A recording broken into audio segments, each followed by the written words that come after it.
ನಮಸ್ತೆ ಎಲ್ರಿಗೂ, ನಾನು ನಿಮ್ಮ ಪ್ರೀತಿಯ ಅನು ಮಾತಾಡ್ತಾ ಇದ್ದೀನಿ. ಇವತ್ತು ಮಸಾಲ ದೋಸೆ, ಅದಕ್ಕೆ ಮೇಯ್ನಾಗಿ ರೆಡ್ ಚಟ್ನಿ ಹೇಗೆ ಮಾಡೋದು ಅಂತ ಹೇಳಿ ತೋರಿಸೋಣ ಅಂತ ಹೇಳಿ ನಾನು ಒಂದು ಸಣ್ಣ ವೀಡಿಯೋ ಮಾಡಿದೆ. ಸೊ ನಾನು ಮಸಾಲೆ ದೋಸೆಗೆ ಖಾರವಾಗಿರುವಂಥ ರೆಡ್ ಚಟ್ನಿ ಮಾಡಿ ಅದಕ್ಕೆ ಮೇಲೆ ಅಪ್ಲೈ ಮಾಡ್ಕೊಂಡು ತಿನ್ನೋದು ನಂಗೆ ತುಂಬ ಇಷ್ಟ. ಹೊರಗಡೆ ಮಸಾಲೆ ದೋಸೆ ತಿಂತೀವಿ, ಚೆನ್ನಾಗಿರುತ್ತೆ, ಬಟ್ ಮೇಲೆ ಮಾಡ್ಕೊಂಡು ತಿನ್ನೋದು ಆ ಮಜಾನೇ ಬೇರೆ. ಸೊ ಇದಕ್ಕೆ ಫಸ್ಟ್ ನಾವು ಬ್ಯಾಡಗಿ ಮೆಣಸಿನ್ಕಾಯಿ ಒಂದು 10ರಿಂದ 15 ತೊಗೊಂಡು ಅದಕ್ಕೆ ಕುದಿಯೋಂಥ ನೀರನ್ನ ಹಾಕಿ ಒಂದು 20 to 30 ಮಿನಿಟ್ಸ್ವರೆಗೂ ನೆನೆಯಕ್ಕೆ ಬಿಡಬೇಕು ಬಿಸಿನೀರಲ್ಲೇ. ಸೊ ಈಗ ನೋಡ್ತಾ ಇದ್ದೀರಲ್ವ ವೀಡಿಯೋದಲ್ಲಿ ಕಂಪ್ಲೀಟಾಗಿ ನೆಂದಿದೆ. ಇದನ್ನು ನಾವು ಒಂದು ಮಿಕ್ಸಿ ಜಾರ್ಗೆ ಹಾಕ್ಕೊಂಡು ಅದಕ್ಕೆ ಒಂದು ಗಡ್ಡೆ ಬೆಳ್ಳುಳ್ಳಿ ಹಾಕ್ಕೊಂಡಿದ್ದೀನಿ. ಒಂದು 15ರಿಂದ 20 ಎಸಳಿದ್ರು ಬೆಳ್ಳುಳ್ಳಿ ಇದ್ದಷ್ಟು ರುಚಿ ಜಾಸ್ತಿ ಇದು. ಆ್ಯಂಡ್ ಇದಕ್ಕೆ ಪುಟಾಣಿ ಮತ್ತು ಸ್ವಲ್ಪ ನಾನು ಒಣ ಕೊಬ್ಬರಿ ತುರಿನ ಸೇರಿಸ್ಕೊಂಡಿದ್ದೀನಿ. ಬೇಕು ಅಂದರೆ ಸೇರಿಸ್ಕೋಬೋದು, ಇಲ್ಲ ಸ್ಕಿಪ್ ಮಾಡ್ಕೋಬೋದು.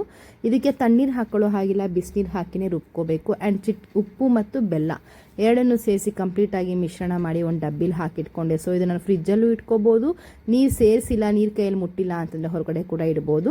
ಈಗ ಒಂದು ದೋಸೆ ತವ ಮೇಲೆ ದೋಸೆನ ಕ್ಲೀನಾಗಿ ಹಾಕ್ಕೊಂಡು ಅದ್ರ ಮೇಲೆ ಈ ನಾವು ರುಬ್ಬಿಟ್ಟಿರುವಂತಹ ಚಟ್ನಿ ನೋಡ್ತಾ ಇದ್ದೀರಾ ಅಲ್ವಾ, ಎಷ್ಟು ಚೆನ್ನಾಗಿ ಕಾಣಿಸ್ತಾ ಇದೆ ಅಂತ ಹೇಳಿ.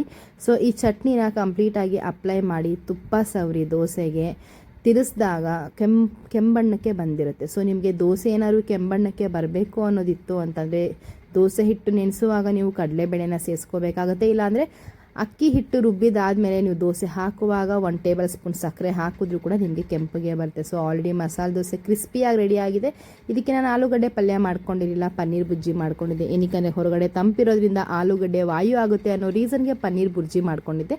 ಪನ್ನೀರ್ ಬುರ್ಜಿ ಕೂಡ ಹೇಗೆ ಮಾಡೋದು ಅಂತ ನೆಕ್ಸ್ಟ್ ವ್ಲಾಗ್ಸಲ್ಲಿ ಅಪ್ಲೈ ಮಾಡ್ತೀನಿ. ಒನ್ಸ್ ಮನೇಲಿ ಟ್ರೈ ಮಾಡಿ ಹೇಗಿತ್ತು ಅಂತ ಹೇಳಿ ಕಮೆಂಟ್ ಬಾಕ್ಸ್ ಮೂಲಕ ತಿಳಿಸಿ. ಮತ್ತೆ ಹೊಸ ರೆಸಿಪಿಯೊಂದಿಗೆ ಸಿಗೋಣ. ಅಲ್ಲಿವರೆಗೂ ಎಲ್ರಿಗೂ ಧನ್ಯವಾದಗಳು.